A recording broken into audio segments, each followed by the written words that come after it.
पूर्णिया के धमधा विधानसभा क्षेत्र में इस बार का चुनाव काफ़ी दिलचस्प हो गया है और यहां प्रत्याशियों में कांटे की टक्कर दिख रही है, जिससे कुछ प्रत्याशी इतना भयभीत हैं कि लगता है कहीं जीत उनके हाथों से फिसल न जाए। इसीलिए अपनी जीत को सुनिश्चित करने के लिए न केवल एक दूसरे को धमकियां दे रहे हैं, बल्कि नौबत यहां तक पहुंच गई है कि प्रत्याशियों पर गोलियां भी बरसाई जा रही हैं।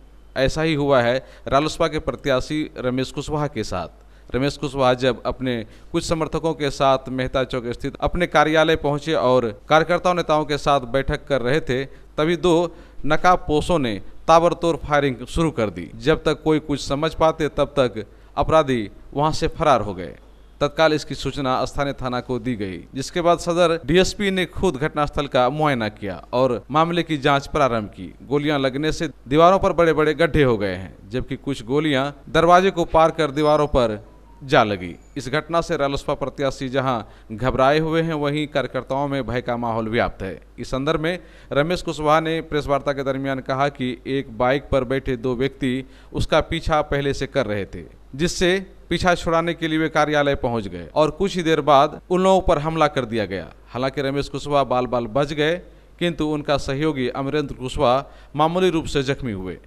रमेश कुशवाहा ने इस दरमियान कहा कि उनकी लोकप्रियता से घबरा कर कुछ लोग उन्हें रास्ते से हटाना चाह रहे हैं। वहीं पार्टी के उपाध्यक्ष शंकर झा आजाद ने इस संदर्भ में कहा कि प्रशासन भी काफी लापरवाही कर रहा है। घटना होने के बाद भी उसके उम्मीदवार को सुरक्षा अभी तक नहीं दी गई है और उनके प्रत्याशियों को दबाने के लिए कई तरह के व्यवधान भी उत्पन्न किए जा रहे हैं। हम राष्ट्रीय लोक समता पार्टी के धमधा विधानसभा के प्रत्याशी हैं। मीरगंज में मेरा कार्यक्रम था, उसके बाद धमधा का दौरा था। मीरगंज से हमने जैसे निकला तो दो बाइक सवार एक कार हमारा पीछा किया, तो हमारे मन में कुछ शंका हुआ। धमधा से हम जो धमधा रूट में बढ़े थे, बैक हम पूर्णिया ले लिए। वो दोनों बाइक और कार मेरे पीछे परोरा में ओवरटेक किया। परोरा विद्यालय जो है आपको विद्या विहार, उससे वो जो सुनसान जगह है वहाँ पर मेरा ओवरटेक किया, पीछा किया। हम किसी तरह से जो है ऑफिस पहुँचे तो सारे साथी लोग पहुँच चुके थे। ऑफिस रूम में सारे आदमी बैठ के मीटिंग कर रहे थे। उतना में ही देखे कि हम यहाँ गेट पर थे, एक गोली चला तो दीवार में लगा, दूसरा गोली चला तो एक केवाड़ में लगा हुआ था, केवाड़ को छेदते हुए अंदर का दीवार में लगा। और एक साथी थे अंदर में नाश्ता कर रहे थे, उनको छिटका लगा। तो तब हम लोगों को पता चला कि ये गोली चला है। तो हम लोग काफ़ी सहम गए थे और 10 मिनट बाद हम लोग जब प्रशासन पहुंचा तो उसके बाद हम लोग बाहर निकले तो गेट खुला हुआ था। प्रशासन खोले या कौन खोले पता नहीं। और ये घटना प्योर राजनीतिक है।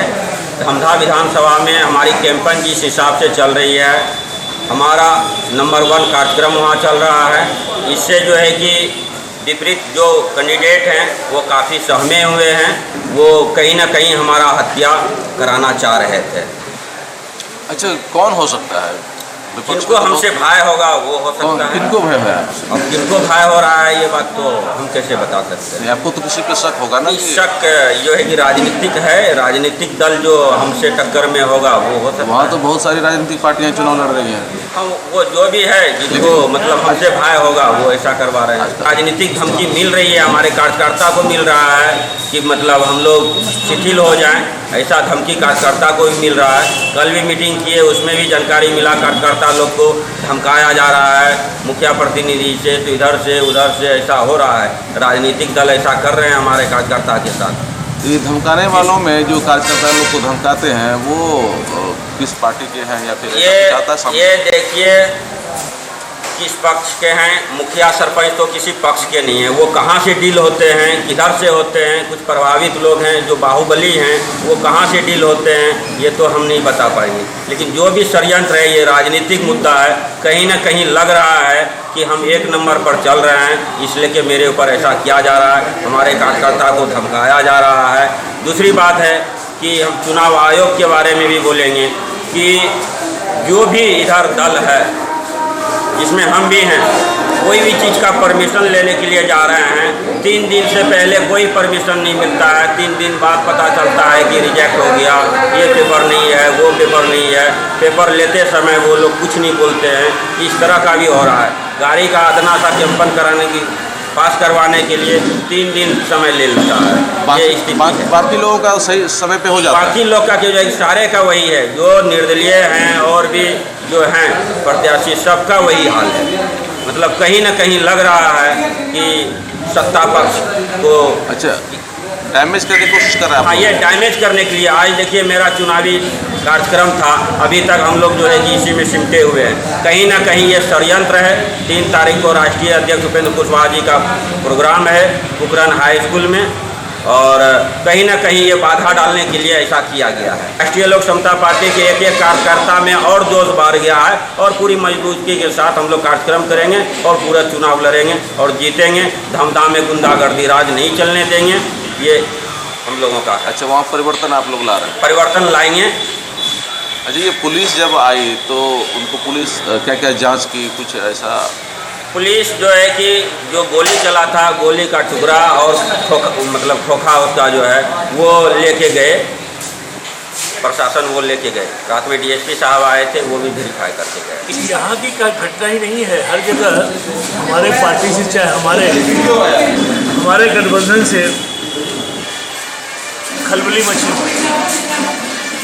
ये तीसरे मोर्चे की जो गठबंधन है बिहार में, इसमें खलबली मची हुई है। और उसके तहत यहाँ के भी जो प्रत्याशी लोग हैं मैदान में, उनको अपनी जीत जो है संदेश में बदल गया। और पूर्णिया खास करके, और उसमें भी खास करके धमदाहा माफियाओं के जाल में, राजनीतिक रूप से जो माफिया लोग हैं उन्हीं के जाल में। तो उन माफियाओं का ये करतूत है, ये सही है, लेकिन इसमें प्रशासन की पूरी संलिप्तता है। मेरे प्रत्याशी को अभी तक सिक्योरिटी गार्ड नहीं दिया गया। रात में घटना हो गया, अभी तक पहुंचा नहीं। पुलिस लाइन हमारा आदमी जाएगा तब लाएगा, ये व्यवस्था है, समझ गए। ऐसी स्थिति में प्रशासन के लोग, और चुनाव आयोग से भी मैं कहना चाहूँगा कि निष्पक्ष चुनाव का संभावना छीन नजर आता है। फिर भी राष्ट्रीय लोक समता पार्टी पुरजोर तरीके से इन बातों की खिलाफत करके हम लोग मुकाम पर पहुँचने का काम करें, तो हमारा प्रत्याशी यहाँ पर विजयी होगा। इशारे पे काम नहीं किया होता तो यहाँ पर जो भी रिटर्निंग ऑफिसर लोग हैं वहाँ पर से परमिशन कम से कम गाड़ी का हमको देना है। 28 लाख रुपया के अंदर में हमको हिसाब देना है, हम गाड़ी परमिशन नहीं ले पाते हैं। क्या सिस्टम बना रखा है। लेकिन सरकारी पक्ष के लिए कोई दिक्कत नहीं है, वो 50 गाड़ी चलाए, सब परमिशन 2 मिनट में मिल जाता है।